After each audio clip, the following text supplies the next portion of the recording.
السلام علیکم ملګرو. نن در سره د تاریخ د پاڼو نه یو داسې کرښه شریکوم چې یقینا تاسو به د دې نه مخکې دغه کرښه نه وي لوستلې، دغسې باب به مو نه وي لوستلی یا دغسې کیسه به مو نه وي اورېدلې. د سوکیا هندو په حوالې به در سره نن خبرې اترې کوو. په ویډیو کې را سره ډېر ګران ملګری هارون احساس صاحب هم همکار دی او د ده سره به هم خبرې اترې کوو. د تور غر د ولسي ادب د دغې شخصیت په حواله به هم خبرې کوو. سوکیا هندو څوک او کم ځای کې پاتې کېدو، څنګه یې ژوند کولو، د هغه د ژوند پس منظر څه و یا نور چې کوم د هغه د ژوند سره تړلي واقعات دي په هغې به خبره کوو. د ټول ناول هارون صاحب ته هرکلی وایم. مننه حیران صاحب آباد اوسئ. هارون صاحب دا راته ووایه چې سوکیا هندو ډېر زیات له مخې نه تېر شوی دی. په مختلفو ریډیو سټیشنونو په هغه خبرې شوي دي. څوک وایي د هغه ځای دی، څوک وایي د دغه ځای دی. د کوم ځای و، څنګه ژوند و، څوک و، په دغې را سره لږ رڼا واچوه. مننه حیران صاحب، بنیادي طور باندې سوکیا چې کوم دی د تورغر سره تعلق د هغې وجه دا ده چې د ده ډېر په تواتر سره زموږ مشرانو ذکر کړی دی او هلته د ده باقاعده کور و، دی پاتې شوی دی، د ژوند کړی دی، د دوکان دا د پاکستان د تقسیم نه مخکې خبره د مالګې د دوکان او د ده پیدایش د 1840 1830 سمثینګ دغې خوا وشو. بیا د ده سره د تور غر چې د ده کوم همعصر شاعرانو د هغې سره د ده ناستی پاستی شوی دی. د ده چاربیتې، د ده ادبي چې کوم نور زیارو هلته مشران اوس هم د چاربیتې چې کوم دی زیاتو مشرانو ته یاد دي او زیاتو مشران چې کوم دی د هغې ذکر کوي.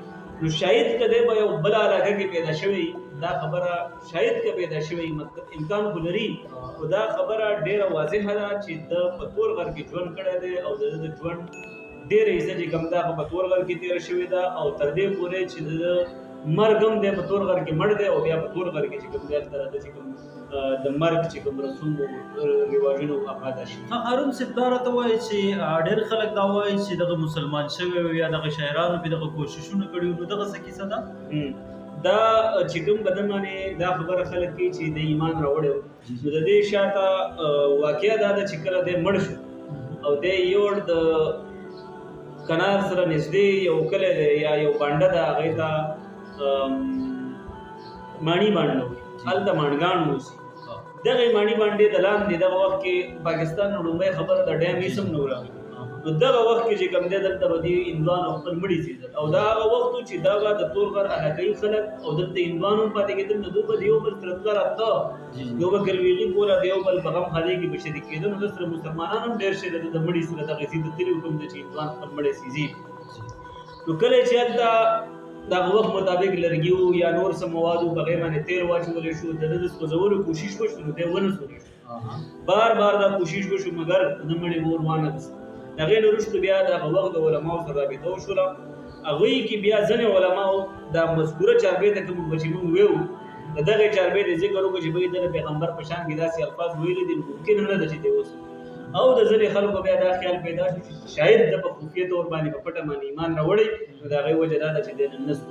نو دا خبره گردش کو چې چا وی دی مسلمان شوی دی، چا وی نه بس د پیغمبر په شان کې دا خال فاز ادا کړي دي.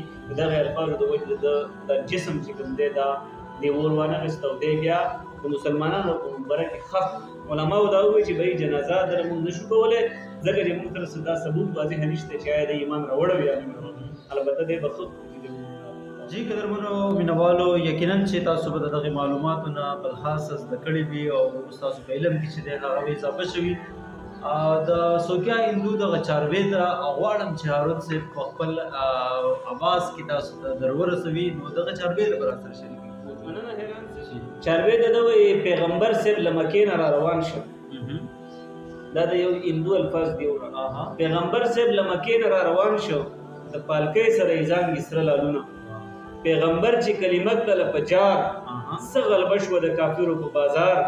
ابو جهل وی زما عمر شو په دار، نجومیانې ځای په ځای وایي حالونه او د پالکۍ سره یې ځانګې سره لالونه. نجومیانو تاسو وګورئ توراتو، ابو جهل وی په ما وشو فساد، حلیمې بیبي پکې وکړه احتیاط، له جنته ورله راغلل زیړ ګلونه او له پالکۍ سره یې ځانګې سره لالونه. له جنته ورله راغله 15 ګله، یو شغله ورنایي به ترې ختله. باب خدای چې یو خبره وویله، ستا له ورایه مې پیدا کړه عالمونه.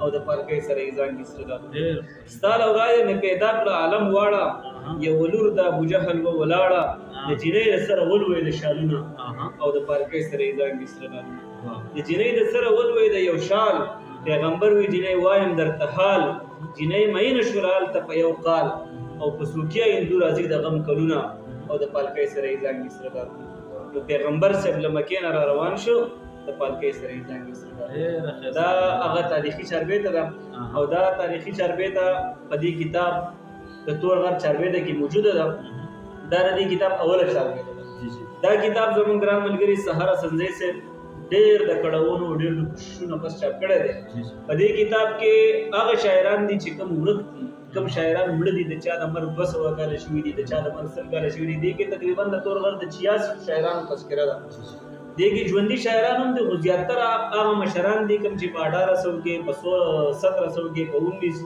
دې خواوجا کې تیر شوي دي او دا هغه چې کوم ادب هغه تخلیق کړو هغه په تحریری شکل کې موجود نه و نو بیا دا سهارا سمزه صاحب کلی بکلی ګرځیدل یو مشر پسې تل چا نه نیمه چاربې تا اورېدې چا نه روغ اورېدې چا نه یو بنا اورېدې هغه را جمع کړ دی او دې یو کتابي شکل ورکړ نو دا د پتور غر باندې احسان دی د پښتو په ادب باندې احسان دی دغه نور ډېر خوندور ډېر تاریخي چاربې دي چې یقینا هغه د لوست سره تعلق لري نو منګه د دې ویډیو وساتت سره د تور غر د ملګرو او د پښتو سره مینه کوونکو تمام خلکو نه دا یو درخواست کو خصوصا د تور غر خلکو ته دا کتاب کم سي کوم واخلي دا کتاب وګوري چې هغه خبر شي چې د نن 200 کاله مخکې تور غر کې څه قسم ادب څه ډول ادب کریټ کېده او کوم د خلکو خیرات او دا خلک د کم حالات نه راځي بالکل دې د ډېر ښه او ډېر خوندور کتاب د موږ ډېر مننه تاسو هم ډېر مننه احساس صاحب او ملګرو ته دغه چینل نبتا سره وخت داسې